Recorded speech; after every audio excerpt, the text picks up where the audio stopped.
Olá, pessoal. Meu nome é Caroline, sou professora da disciplina de propedêutica e processo de cuidar da saúde da mulher. E a nossa aula de hoje é sobre períodos clínicos do trabalho de parto e parto normal e humanização da assistência ao parto. O conteúdo dessas aulas está distribuído em 2 vídeos. A parte 1 vai falar sobre períodos clínicos do trabalho de parto e parto normal e a humanização da assistência ao parto. E a outra videoaula, que é a parte 2, vai falar sobre fenômenos mecânicos do parto. Bom, então vamos para a videoaula sobre períodos clínicos do trabalho de parto e parto normal e humanização da assistência ao parto. Bom, os objetivos de aprendizado dessa aula são identificar os direitos da mulher em relação ao parto humanizado, preconizado e recomendado pelo Ministério da Saúde, diagnosticar o trabalho de parto, reconhecendo os sinais e sintomas, e conhecer a assistência de enfermagem à mulher nos 4 períodos clínicos do trabalho de parto.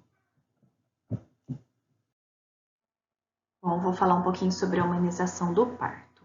A mulher, durante a gestação, passou por várias adaptações fisiológicas que adaptaram para o parto e para a maternidade, né? O trabalho de parto e parto representa o final da gestação e o começo da vida extraútero para o recém-nascido, tá? E nesse contexto que o enfermeiro é considerado o profissional que pode contribuir para resgatar o parto fisiológico. E para esse resgate, o primeiro passo é a atenção aos sentimentos da parturiente e dos seus familiares, né? Para que seja resgatada a humanização da assistência ao parto. Tá? Essa humanização ela é entendida como um processo que respeita a individualidade da mulher, que valoriza como seu filho, a família, que eles sejam vistos como protagonistas, né, sujeitos do processo de parturição e permitindo a adequação da assistência à cultura, né, às crenças, valores e diversidade de opiniões das pessoas sob cuidado. Né? Então, humanizar o parto é respeitar e criar condições para que todas as dimensões do ser humano sejam atendidas, né, espirituais, psicológicas, biológicas. Tá? O termo humanização foi incorporado pelo Ministério da Saúde ao programa de pré-natal e nascimento para melhorar as condições de atendimento à gestante, incorporando a participação da família durante a gestação, o parto e o puerpério. Bom, um dos maiores desafios da obstetrícia moderna, com certeza, é a construção de um modelo ideal de humanização no momento do parto, né, assegurando qualidade da assistência parturiente. Né? A humanização do atendimento à mulher, ela compreende assim, várias práticas que visam a promoção do parto, do nascimento saudável, bem como prevenir morbidade e mortalidade materna e perinatal. Né? Eu vou falar com vocês alguns itens do parto humanizado, né, brevemente aqui, mas é importante a leitura dessas questões relativas a parto humanizado. Né? Então, a presença do parceiro e da família como acompanhante é um direito da mulher. Né? Ela tem direito também de receber orientações passo a passo de todo o procedimento e tudo que está acontecendo com o corpo dela e todos os procedimentos que serão feitos e o motivo, né? Ela tem direito de receber líquidos via oral, então água, suco, liberdade de movimentos, né, do trabalho de parto, então ela pode caminhar sem restrição, tá? Ela tem direito de escolher a posição mais confortável para o parto, o relaxamento é importante, a massagem, o banho, um parto seguro, também sem muitos procedimentos, ela tem esse direito, né, verificar as contrações, a ausculta de batimentos cardíacos. É importante que ela seja também monitorizada, né, em relação à boa vitalidade fetal. E é preconizado um toque pelo menos em 4 horas. Tá? O contato imediato com o bebê também ela tem esse direito, né? Ela tem direito ao alojamento conjunto, então no período pós-parto ela tem direito a ficar junto com o bebê e tem direito de respeito e privacidade. Bom, em relação aos sinais e sintomas de trabalho de parto, o primeiro sinal são as contrações uterinas efetivas. Então, elas devem ser regulares e contínuas, tá? Tem 3 contrações a cada 10 minutos. A dor, ela inicia na região lombar em direção à sínfise púbica. Tá? Se a mulher deambula, essas contrações aumentam. E essas contrações são a força que produzem o apagamento e a dilatação da cervix. Faz com que o feto se encaixe, rode, né? Faz com que o feto seja expulso e desprende e espelhe a placenta. Tá? O segundo sinal de trabalho de parto é a perda do tampão mucoso, né, que é chamado de sinal de Schroeder. Tem um aspecto de uma secreção, né, um catarro, entre aspas, e é semelhante a uma clara de ovo, né? Pode ter estrias de sangue, tá? É um sinal de começo de dilatação, tá? Por volta de 3 centímetros aí, de dilatação. O terceiro sinal é a queda do ventre, tá? É quando o bebê desce e entra na pelve materna. O quarto sinal é a ruptura da bolsa amniótica, geralmente no final da fase do trabalho de parto, mas pode romper antes da mulher entrar em trabalho de parto, tá? E aí até 24 horas é importante que o parto esteja resolvido por conta do risco de infecção, né? Bom, essa ruptura geralmente é espontânea, tá? E é comum que a mulher, a termo, né, inicie o trabalho de parto nas 24 horas seguintes à ruptura, tá? E aí existem os sinais de alerta que devemos ficar atentos e orientar a gestante também, tá? No pré-natal. Ela tem que ser orientada em relação a perda de sangue via vaginal, é um sinal. Ausência de movimentos fetais, que indicam um sofrimento fetal. Tá? Líquido amniótico meconiado ou com sangue. E aí, orientá-la a procurar a assistência quando tiver 2, 3 contrações em 10 minutos, quando perder líquido via vaginal e se tiver algum desses sinais de alerta que foram informados anteriormente.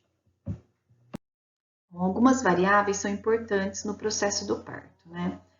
4 fatores são significativos aí. O trajeto, que é a bacia obstétrica, o motor, que é a contração, o objeto, que é o feto, e o psíquico, que é a preparação, a experiência prévia da mulher. Então, é importante que ela compareça nos cursos de gestantes, de casais, e tenha conhecimento dos métodos de como se preparar para o parto, né? Que ela receba orientações em relação a isso. Então, quais são os períodos clínicos do parto e a respectiva assistência de enfermagem, né? Vamos ver. O primeiro período clínico do parto, chamado de dilatação, ele ocorre desde o início das contrações uterinas regulares e vai até a dilatação total da cervix, ou seja, 10 centímetros. Tá? Ocorre o esvaecimento, que é o apagamento da cervix, ela encurta e afina. E a dilatação cervical é a ampliação do orifício cervical de 0 a 10 centímetros. E aí falamos que ela está com uma dilatação completa, ou total, quando atinge os 10 centímetros. Tá? A dilatação e o apagamento são medidos pelo exame de toque vaginal. Tá? Inicia-se lá com 3 centímetros e prossegue até os 10 centímetros. Bom, essa figura mostra o amadurecimento do colo uterino.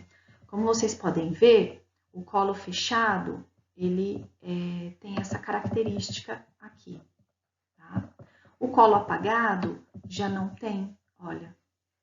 E o colo em dilatação começa a ter uma abertura aqui, ó.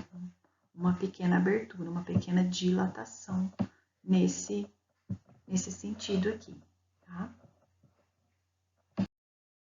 Bom, em relação à assistência de enfermagem no primeiro período clínico, antes de mais nada, é importante lembrar uma importante estratégia que possibilita à mulher vivências mais positivas no parto que durante a gestação ela conheça o local onde irá realizar o parto e os profissionais que lhe vão prestar cuidados, né? Aliviando assim o medo e a insegurança, tá?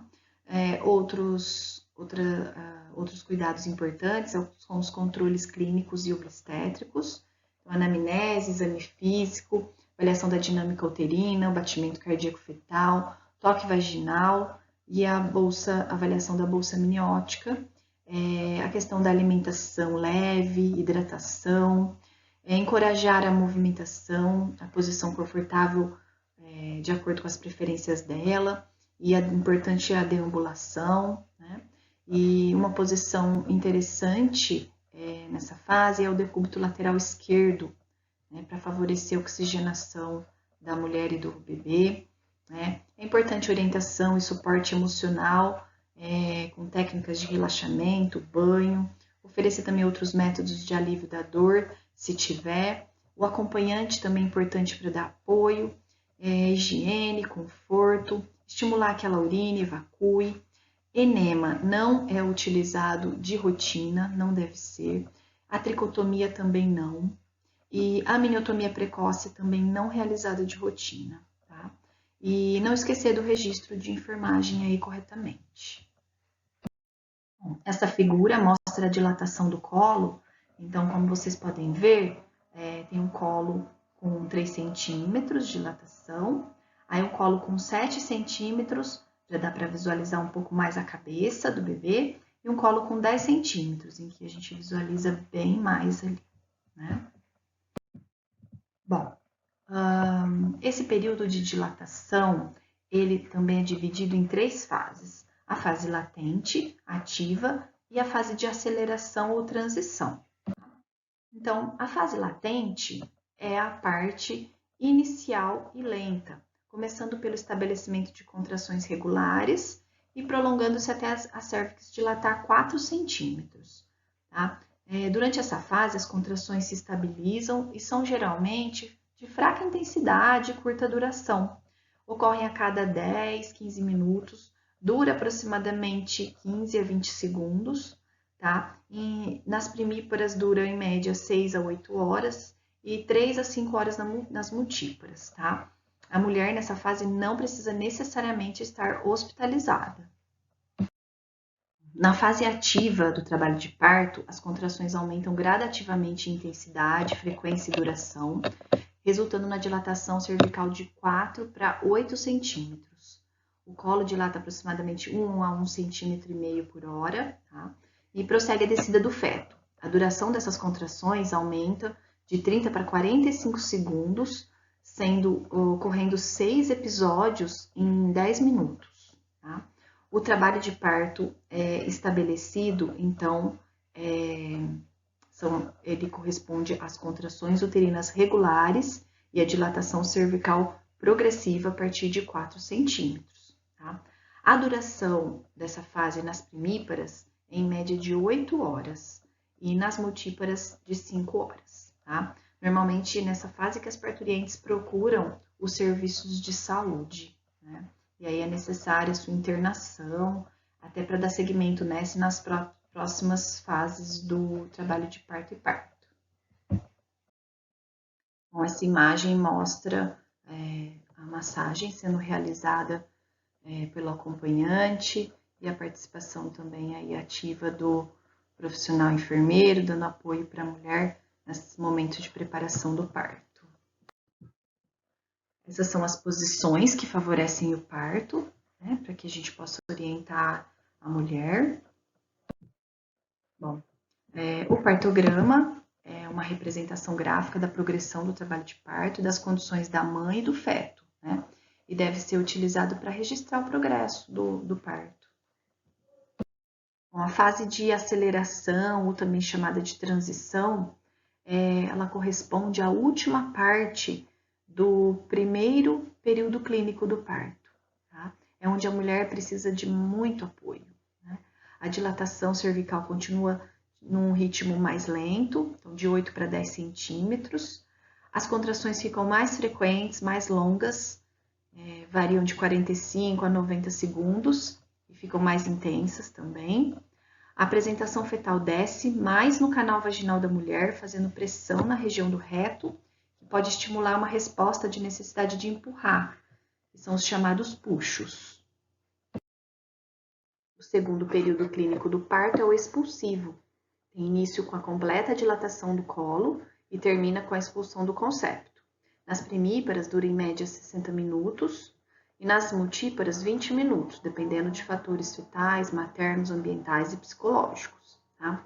Ocorre um aumento da intensidade e da duração das contrações uterinas, há um desejo grande de fazer força, ocorre um abalamento perineal, ruptura espontânea de membranas, sudorese facial, tremores de extremidade, gemidos e pedidos de ajuda. Assistência de enfermagem no segundo período clínico envolve encaminhar a parturiente ao local de parto, se ela já não estiver, né? Um controle clínico obstétrico de sinais vitais, batimento cardíaco fetal, dinâmica uterina, verificar líquido amniótico, aliviar a ansiedade, o medo, por meio de promover um ambiente calmo, verificar a posição de preferência da mulher, desencorajar a posição supina e o decúbito dorsal horizontal ou até a posição semissupina e encorajar posições de cócoras, lateral ou em 4 apoios. Favorecer a participação do acompanhante para proporcionar apoio à mulher, não realizar episiotomia de rotina, tá? A episiotomia, se for realizada, precisa ser justificada, e considerar a aplicação de compressas mornas no períneo. É contraindicado spray de lidocaína para reduzir a dor perineal e contraindicado também a manobra de Christeler. Bom, durante a expulsão fetal pode ser necessário algumas intervenções para agilizar o parto difícil, evitar lacerações no parto operatório, né, um parto fórceps, além de evitar possíveis traumas do polo cefálico fetal e hemorragias intracranianas fetais. Né? Uma dessas intervenções é a episiotomia, a incisão realizada no períneo após anestesia local ou loco-regional na região mediana ou médio-lateral, durante o abalamento do períneo. A episo deve ser realizada apenas após a avaliação do períneo e com indicação criteriosa. O terceiro período clínico do parto é a dequitação, também conhecido como secundamento, delivramento. O terceiro período clínico é o período de ocorrência do deslocamento, descida e desprendimento da placenta. Inicia-se após a saída do concepto, finaliza com a saída da placenta e das membranas. Tá? E esse processo deve ocorrer em até 30 minutos após o parto. Tá? Nesse período ocorrem alterações físicas e emocionais. É um período em que a mulher está cansada. O terceiro período clínico, a assistência de enfermagem envolve o contato precoce pele a pele, minimizando a separação mãe e filho, o controle clínico obstétrico, então avaliar a coloração da pele, mucosas, a respiração e o bem-estar da mãe, os sinais vitais dela, sangramento vaginal, a contração uterina e a involução uterina. Se tiver hemorragias, é importante a massagem no fundo uterino e o uso de medicações uterotônicas, como citocina e ergometrina, o clampeamento do cordão umbilical, que deve ocorrer entre 1 e 5 minutos, avaliar as condições do trajeto do parto, né, em relação às lacerações, a manobra do pescador, que está contraindicada para a retirada da placenta pelo risco de inversão uterina. Se a placenta não sair, é necessário fazer a curetagem, tá? E é importante a orientação e suporte emocional para a mulher nesse período. A questão da higiene e do conforto também é importante e coletar a amostra de sangue do cordão umbilical para verificar o tipo sanguíneo do recém-nascido.